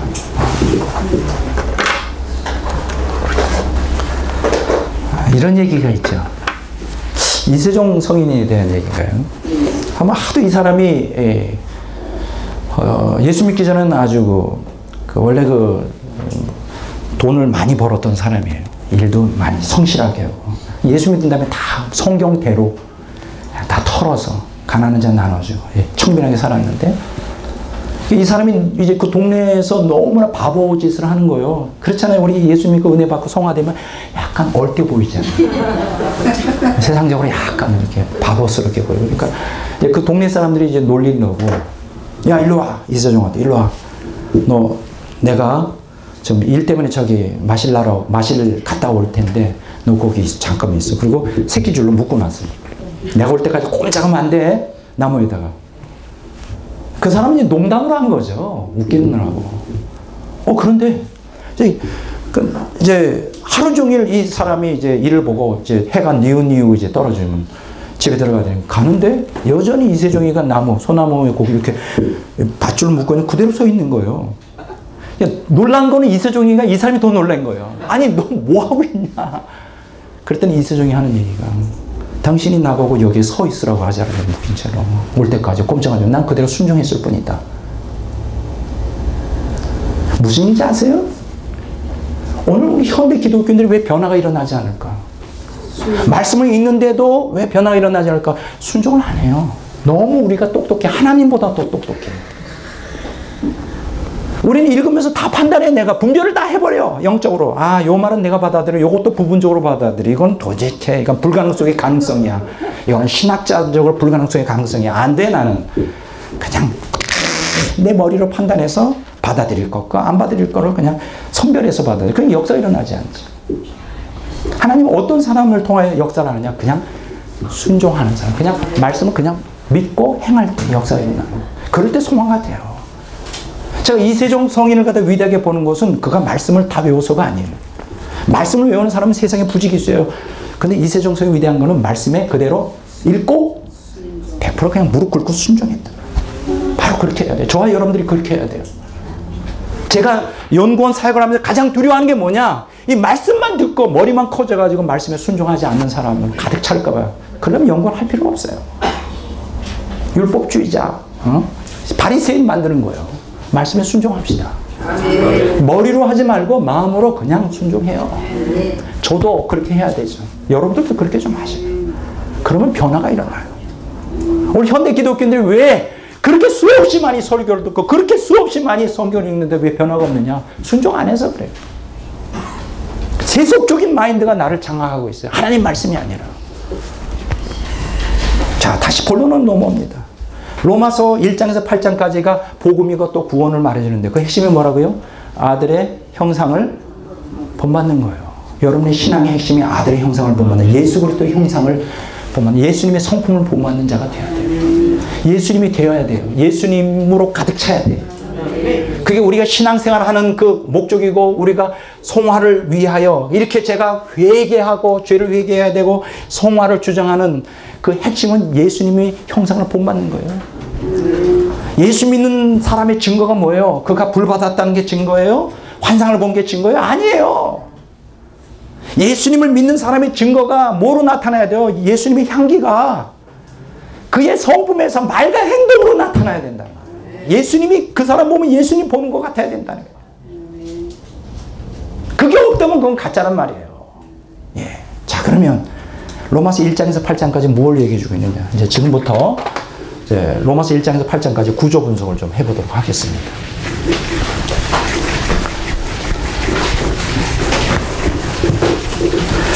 다행히도 여러분들에게 자료를 나눠드렸기 때문에 여기다가 제가 칠판에다 많이 안 써도 될 것 같아요. 자, 로마서 1장에서 8장까지는 크게 6구분 할 수 있어요. 아니 6구분 할 수 있고요. 아니면 2구분 할 수 있어요. 1장에서 8장까지. 그러면 2구분 하면 어떻게 되느냐? 1장에서 5장까지 그게 첫 번째 구분이 되고요. 그 다음에 6장에서 8장까지가 이제 두 번째 구분이 되겠습니다. 그러면 한마디로 말하면 1장에서 5장까지 이제 1장은 서론 부분, 2장, 3장, 그 다음에 4장, 5장 쭉 이제 클라이막스를 향해 가고 있는데 1장에서 5장까지 우리에게 전해주시고자 하는 핵심은 뭐냐? 칭의예요, 칭의. 루터가 그렇게 좋아하는 칭의 부분이에요. 루터가 그렇게 기독교에 선포했던 이신 칭의, 칭의. 몇 장부터 몇 장까지요? 1장에서 5장까지가 칭의를 얘기해요. 그 다음에 중요한 것은 6장에서 8장까지예요. 요건 바로 성화를 얘기해주고 있어요. 뭐라고요? 성화. 간단하게 여러분들이 이해할 수 있도록 쉽죠? 1장에서 5장까지 뭐라고요? 칭의. 6장부터 8장까지 뭐라고요? 성화예요. 그러면 6장에서 사실은 그 6장 자체가 성화를 가르쳐요. 6장만 가지고도 다 돼요. 어떤 면에서는 7장과 8장은 보충계시라고 말할 수 있어요. 보충계시. 그러니까 세부적인, 좀 더 상세한, 디테일한, 조금 더 구체적으로 6장을 깊이 해석한 것이 7장과 8장이에요. 그래서 우리가 편의상 6장에서 8장까지가 그냥 성화를 주장한다 이렇게 말할 수 있어요. 자, 그러면 요거를 또 좀 더 세세하게 구분하면 1장에서 5장까지가 칭의고 6장에서 8장까지가 성화인데 루터는 어디만 읽었는지 모르겠어요. 내가 생각할 때는 성경을 다 읽었을 텐데 1장에서 5장에서 끝난 것 같아요. 왜냐하면 루터는 성화를 얘기 안 하거든요. 오직 믿음으로 은혜로 의롭다함을 받는다. 칭의가 된다는 것만 강조했지 6장부터 8장까지가 성화를 강조한다는 걸 말 안 하고 있어요. 물론 주석에서는 말할지 모르지만 그 교리에서 빠져 있어요. 여러분 그런데 1장에서 5장까지의 칭의는 무엇으로 귀결되느냐? 6장에서 8장으로 귀결되지 않으면 1장에서 5장까지 아무 의미가 없는 거예요. 아까 제가 얘기했죠. 성화를 전제로 하지 않은 칭의는 뭐라고? 그건 아무 효력이 없어요. 사실 1장에서 5장까지 얘기한 것은 궁극적으로 6장에서 8장까지를 얘기하기 위해서 있는 거란 말이에요. 성화를 얘기하기 위해서 있는 거예요. 근데 루터가 이상하게 왜 성화를 얘기하고 있는 6장에서 8장까지를 왜 그걸 언급을 안 했을까? 왜 칭의만 얘기했을까? 죄를 마음대로 져도 된다고 말했을까? 바울 사도의 경고, 그럴 수 없느니라. 그럴 수 없느니라. 요한 로마서 6장 1절 2절에 그럴 수 없느니라는 그 말을 왜 잊어버렸을까? 그럴 수 없느니라는 말이 뭔지 알아요? 이제 나중에 배우잖아요. God forbid. 무슨 뜻이에요? 단호한 말이에요. 하나님께서 금하신다. 하나님께서 죄 짓는 걸 용납하지 않는다. 하나님은 결코 never 죄 짓는 것을 용납하지 않는다. God forbid. 인간의 명령이 아니에요. 그럴 수 없느니라. 하나님의 명령. 이건 킹 제임스 버전이에요. 근데 루터는 왜 이걸 못 깨달았을까? 하루에 1000번 이상 음행과 살인을 범해도 우리의 구원하고는 아무 관계없다고 그냥 믿기만 하면 의롭다, 칭의를 받는다고 왜 그렇게 잘못된 교리를 전했을까? 나는 지금 미스테리예요. 내가 생각할 때는 성령의 감화가 없었던 것 같아. 머리로만 그걸 이해하려고 했던 것 같아. 성령께서 깨우쳐 주셨다면 이 성화 6장 1절 2절 결코 그럴 수 없느니라 라고 하는 God forbid 이 말씀이 강력하게 그 심령을 내리쳤을 텐데 왜 성령의 음성을 듣지 못했을까? 로또가 성령의 그 감동을 받지 못한 것이죠. 안타까운 현실이에요. 자, 그러면 1장부터 5장까지를 한번 보겠습니다. 1장에서 5장을 또 세 구분할 수 있어요. 첫째가 뭐냐? 로마서 1장 1절에서 17절이에요. 여기는 복음과 구원에 대해서 얘기합니다. 복음이란 무엇이냐? 복음이란 무엇이냐? 그래서 이걸 또 1장 1절에서 17절을 두 구분할 수 있어요. 하나는 이거 지금 시간이 다 돼가고 있네요. 그러면 두 번째 시간에 하도록 하고 그냥 어설프게 시작하다가 이제 끝나면 안 되잖아요. 조금 있나? 죄송합니다. 조금 합시다. 조금 더 있네요. 로마서 1장 1절에서 17절까지가 서론 부분인데 그 제목을 붙인다면 복음과 구원이에요. 따라서 합시다. 복음과 구원. 이 1장 1절에서 17절까지를 두 구분할 수 있어요. 또 뭐냐? 로마서 1장 1절에서 7절. 그 다음에 로마서 1장 8절에서 17절. 근데 로마서 1장 1절에서 7절은 뭐라고 제목 붙일 수 있냐? 복음의 기원과 핵심. 그러니까 복음의 본질이 뭐냐에 대해서 얘기를 해주고 있죠. 자, 한번 보겠습니다. 다 찾아서 읽지는 않고요. 로마서 1장 4절 한번 보도록 하겠습니다.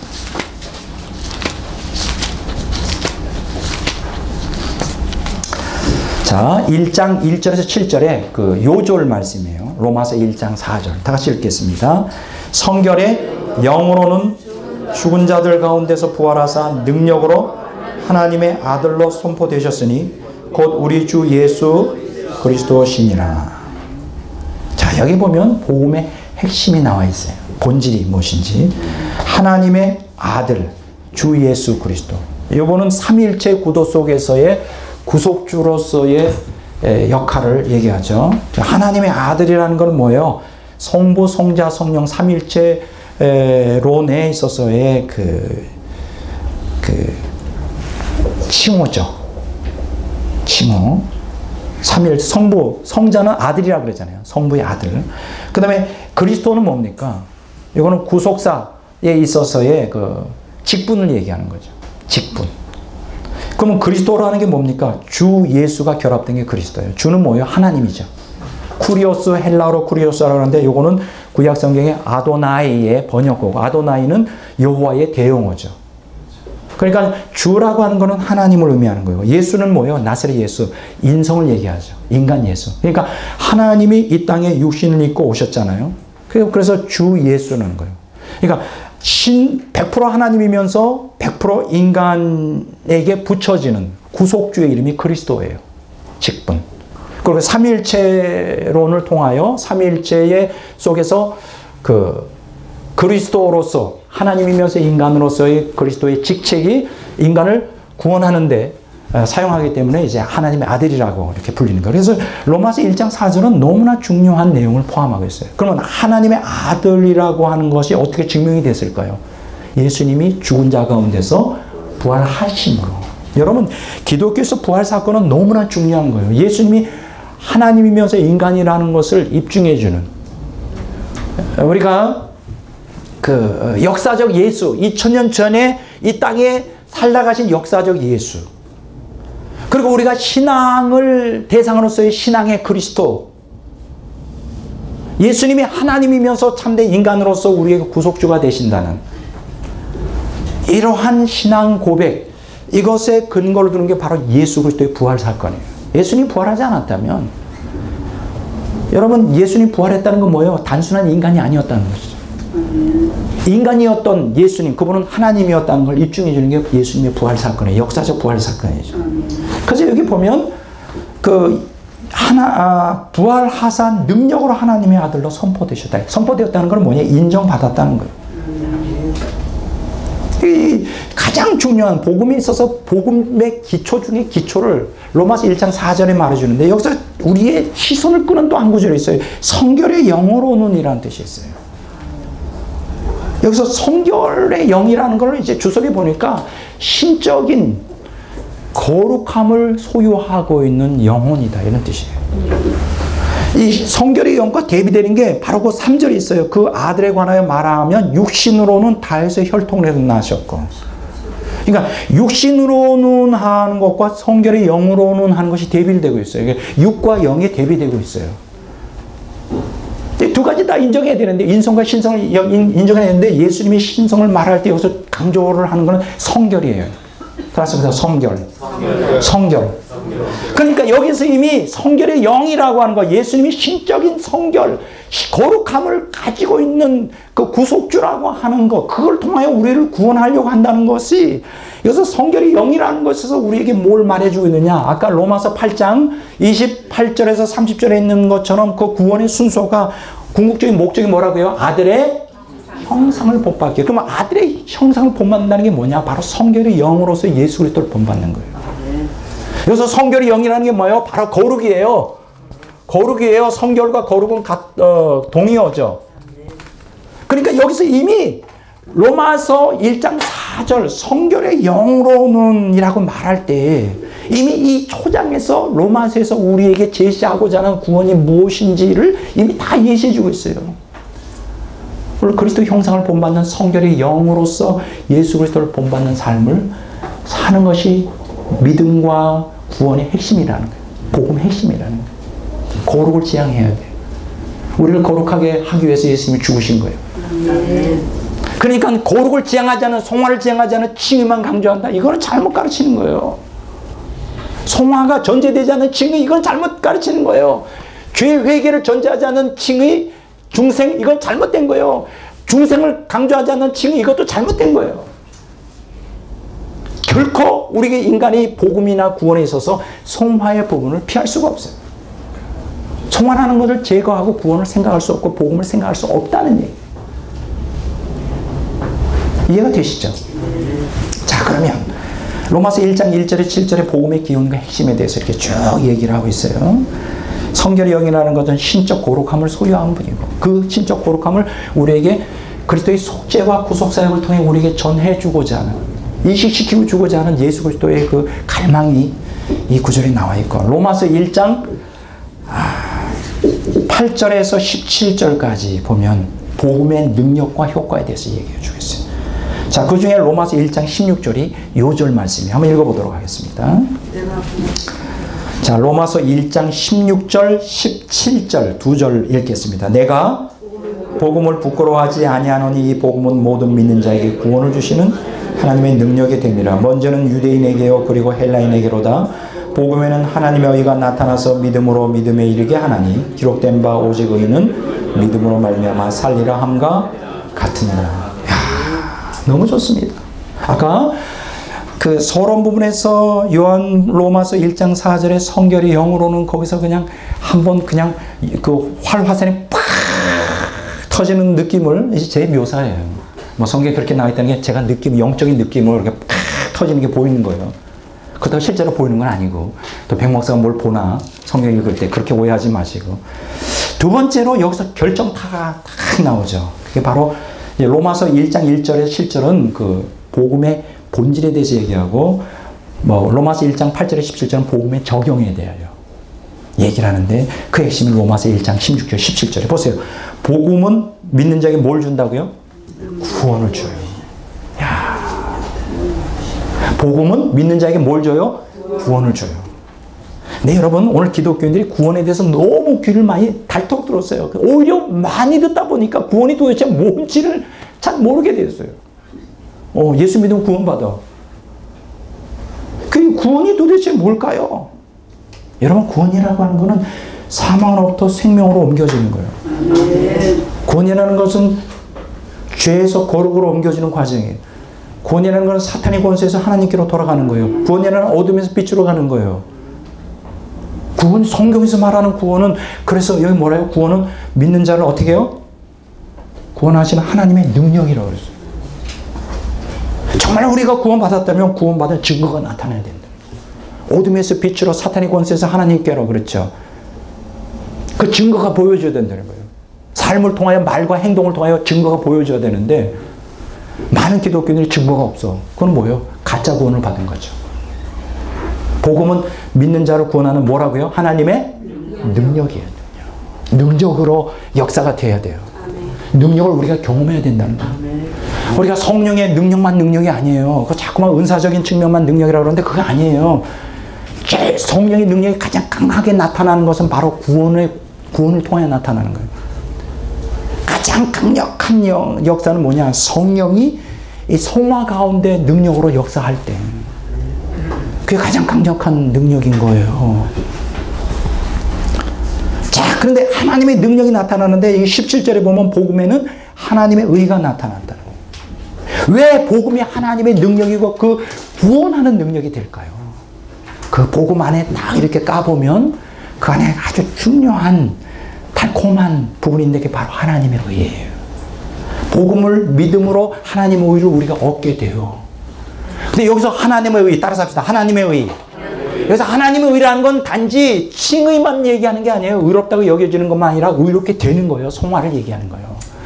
복음을 믿을 때에 우리가 하나님의 칭의, 죄의 덮음, 죄의 용서함을 받지만은 이 하나님의 의가 뭐예요? 나의 것이 되는 거예요. 믿음으로. 이게 뭐예요?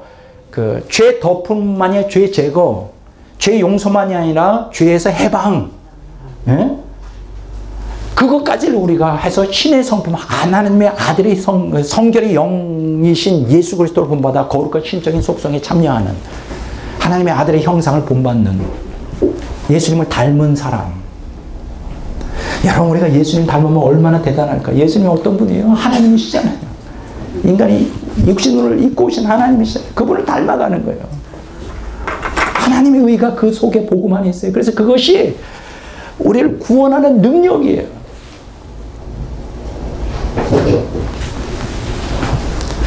이미 이 소론 부분에 로마서 1장 4절과 로마서 1장 16절, 17절이 이미 다 나왔어요. 답이에요. 그래서 오직 의인은 믿음으로 말미암아 살리라. 그래서 우리가 의인 되는 거예요. 의인 된다는 게 의롭다고 여겨지는 칭의만이 아니라 의롭게 실제로 되는 성화, 된 성도를 얘기해요. 그들은 믿음으로 도대체 로마에서 말하는 믿음이 도대체 무엇일까? 궁금해요. 뭐가 도대체 믿음일까? 근데 루터는 잘못 해석한 것 같아요. 믿음을.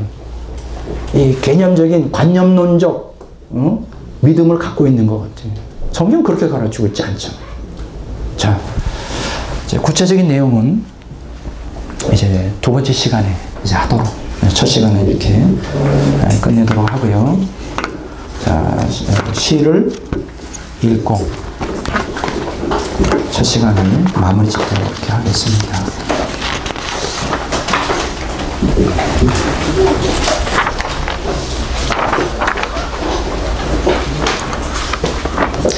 자, 기도에 관한 묵상 조수정.